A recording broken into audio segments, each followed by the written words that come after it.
আসসালামু আলাইকুম হুজুর, আপনার কাছে আমার একটি প্রশ্ন। জি এখন তো আমাদের দেশে বেশিরভাগ জি বেশি সময় ভূমিকম্প হয়। জি এখন ভূমিকম্পটা কেন হয় আপনি আপনার কোরআনের হাদিস দিয়ে ব্যাখ্যা করবেন সুন্দর করে, ঠিক আছে? জি ধন্যবাদ আপনাকে আপনার সুন্দর একটি প্রশ্ন করার জন্য। যদি আল্লাহ আমাকে তৌফিক দান করেন তাহলে আমি এই প্রশ্নের আলোকে দু একটি কথা বলবো। আমার তৌফিক ইল্লা বিল্লাহ। আউযু বিল্লাহি মিনাশ শাইতানির রাজিম। বিসমিল্লাহির রহমানির রহিম। নাহমাদুহু ওয়া নুসাল্লি আলা রাসূলিল কারীম। আম্মা বা'দ। ফাউযু বিল্লাহি মিনাশ শাইতানির রাজিম। বিসমিল্লাহির রহমানির রহিম। আসলে আপনি খুব সুন্দর এবং সামঞ্জস্যপূর্ণ একটি সাম্প্রতিক একটি প্রশ্ন করেছেন। আসলে আল্লাহ রাব্বুল আলামিন আমাদেরকে এই যে ভূমিকম্প দিয়েছেন এটার আলোকে আসলে আমি একথাই বলবো। কোরআনের আল্লাহ রাব্বুল আলামিন বলেন জহারাল ফাসাদু ফিল বাররি ওয়াল বাহর, অর্থাৎ জলে এবং স্থলে যত ধরনের গজব বিপদ সব কিছুই আমাদের খামানু, আমাদের কর্মের ফল। অর্থাৎ আমরা যেভাবে ধান রোপণ করে আমরা যে ফসলের আশা করি, ঠিক তেমনিভাবে আমরা অন্যায় করে এই অন্যায়ের ফল আমরা পাবো। কারণ আমরা যে অন্যায়টা করছি তার প্রায়শ্চিত্ত আমাদেরকে পেতেই হবে। তাই জাপানকে বলা হয়, সাম্প্রতিক জাপানকে বলা হয় ভূমিকম্পের দেশ, অর্থাৎ ঘন ঘন ভূমিকম্প হবে।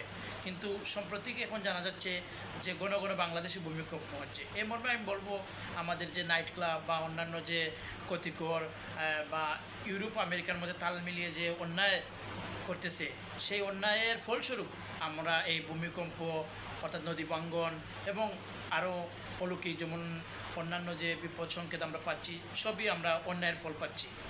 এই জন্য আল্লাহ রাব্বুল আলামিন শত শত বছর আগে, প্রায় 1500 বছর আগে আমাদেরকে ইঙ্গিত দিয়ে দিয়েছেন যে তোমরা যাই পাচ্ছ, যে ধরনের ফল পাচ্ছ, যে ধরনের ক্যান্সার, করোনা, এমনকি ব্লাড, হার্ট অ্যাটাক, এই ধরনের রোগ আগে কিন্তু ছিল না, কিন্তু এখন আছে, আমরা পাচ্ছি। কিন্তু পাচ্ছি কী জন্য?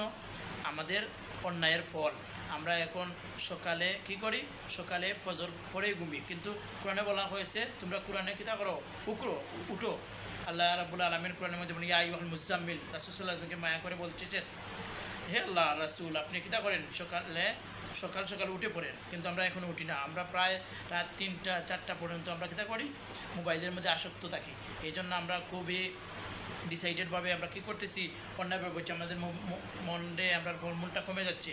কারণ এই মর্মে আল্লাহ রাব্বুল আলামিন সূরা নাবার মধ্যে বলছেন ওয়াজআলনা নাওমাকুম সুবাতা ওয়াজআলনাল লাইলা লিবাসা ওয়াজআলনান নাহারা মাআশা, অর্থাৎ রাত্রিকে আমি আরামের জন্য, আস্বাদনের জন্য এবং বিশ্রামের জন্য সৃষ্টি করেছি, আর দিনকে আমি পরিশ্রম এবং কাজের জন্য আমরা সৃষ্টি করেছি। কিন্তু আমরা তা উল্টে নিয়ে যাচ্ছি। আমরা কি করছি? মোবাইল এবং অন্যত্র কাজের জন্য আমরা কি করছি? রাতকে আমরা নিয়েছি কর্মের মধ্যে এবং সজাগ থেকে আমরা কি করছি? আপনি খুব মূল্যবান কথাগুলো বলছেন, আপনাকে শুভকামনা। আপনার সাথে আবার দেখা হবে।